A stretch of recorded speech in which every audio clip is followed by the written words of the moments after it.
ज्यादा श्रद्धा का भाव प्रकट किया। उनकी तो गुरुदेव रो अंग इस नाम से अलग से गुरु का जीवन में महत्व क्या है उसका उल्लेख किया गया।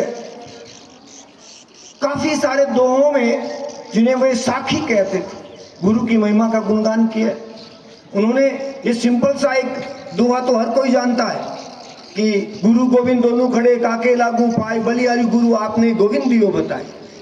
इसमें भी गोविंद ईश्वर भगवान गॉड गुरु उनसे भी बड़े कि कबीर की आत्मा कहती है कि मैं कहीं निकल रही थी जा रही थी, आत्मा कहती है तो सामने गुरुजी और भगवान दोनों खड़े दिखाई दिए। मैं ठिठक कर रुक गई, मेरी आत्मा रुक गई और मैंने गुरु को पहचान कर चरण स्पर्श किए तो गुरु ने बतलाया कि भक्त या भक्ति मेरे पांव छूने की आवश्यकता नहीं है। पांव छूना चाहते हो तो पास में गुरु देवता जी खड़े हैं, इनके चरण स्पर्श कीजिए। और मैंने देवता को पहचान लिया, इसलिए मैं गुरु पर न्योछावर होती है मेरी आत्मा। क्योंकि कबीर ने जो भी बात कही वह अपनी आत्मा को संदर्भ में लेकर के कही, ईश्वर को परमात्मा का रूप दिया। जगह जगह उन्होंने कहा कि गुरु गुण लिखा न जात, सात समझ की बसी करूं वह कि सब धरती कागज करूं लेखन सब मन बन राय, सात समझ की बसी करूं गुरु गुण लिखा न जाए। गुरु के गुणों का बखान करूं ये संभव नहीं है। सब धरती कागज करूं, संपूर्ण धरती को कागज बना लूं, लेखनी सब बन राय, जितने भी जंगल है इस पृथ्वी पर उनके पेड़ों की लेखनी बना लूं। सात समझ की मसी करूं, सात समुद्र की पानी की शाही बना लूं तो भी गुरु गुण लिखा न जाए। गुरु के गुणों का बखान नहीं किया जा सकता। गुरु और शिष्य का संबंध प्राचीन समय से, जब से ये पृथ्वी बनी है तब से निरंतर जारी है, अनवरत जारी है। ये पवित्र बंधन है, पवित्र रिश्ता है। तभी तो कबीर ने भी कहा कि गुरु कुंभाशिष कुंभ है, घड़ी घड़ी काटो खोट, भीतर हाथ सहारी दे बाहर बाहे चोट। कई बार शिक्षक आपको कई सर कह रहे थे कि कई बार हम डांट देते हैं अन्यथा में नहीं लेना चाहिए। वो डांटते नहीं है, वो आपकी जो मटकी बनी है ईश्वर ने बनाई है उसमें विकार आ गए, मोच आ गई।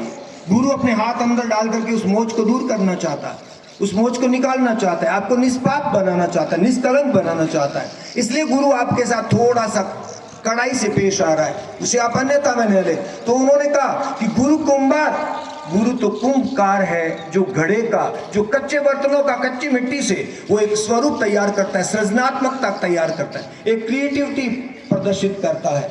तो गुरु कुंभार शिष्य कुंभ है, शिष्य कुंभ है, घड़ा है। अगर वो घड़े में मोच आ गई तो भीतर हाथ सहारी दे बाहर बाहे चोट, भीतर हाथ का सहारा लगा करके बाहर से चोट मारता है, उसके विकार को दूर करता है। गुरु को वो समझिएगा।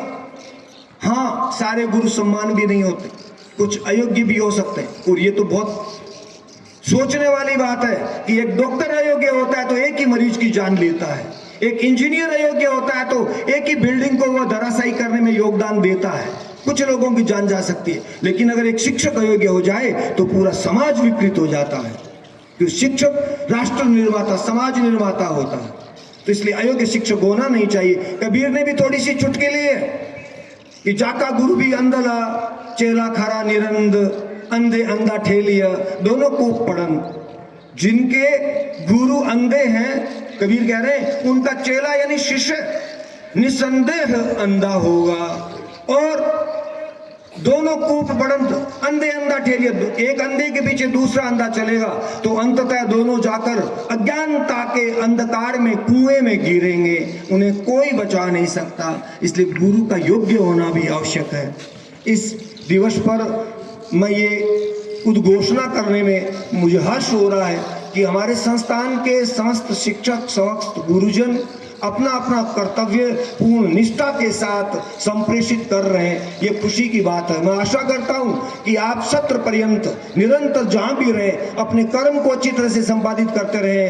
आपको पीछे मुड़कर देखने की जरूरत नहीं है। जो कर्म के प्रति कर्मशील है, निष्ठावान है, बच्चे उनका आदर करते हैं, अदब करते हैं। ये बच्चों और संस्थान की तरफ से उन सबको सम्मान प्रदान करने के लिए एक केक मंगवाया गया, साथ ही एक विद्यालय का दुपट्टा और एक एक पेन भी इन सभी शिक्षकों को प्रदान किया जाएगा। ये सम्मान है। मान सम्मान छोटा नहीं होता, मान सम्मान का श्रद्धा भाव देखा जाता है, उसकी कीमत नहीं देखी जाती। इसलिए आप लोगों की तरफ से अभी भी बहुत से ऐसे विद्यार्थी हैं जो अब मैं आमंत्रित करता हूं कपिल जी सर को डॉक्टर कपिल सागर।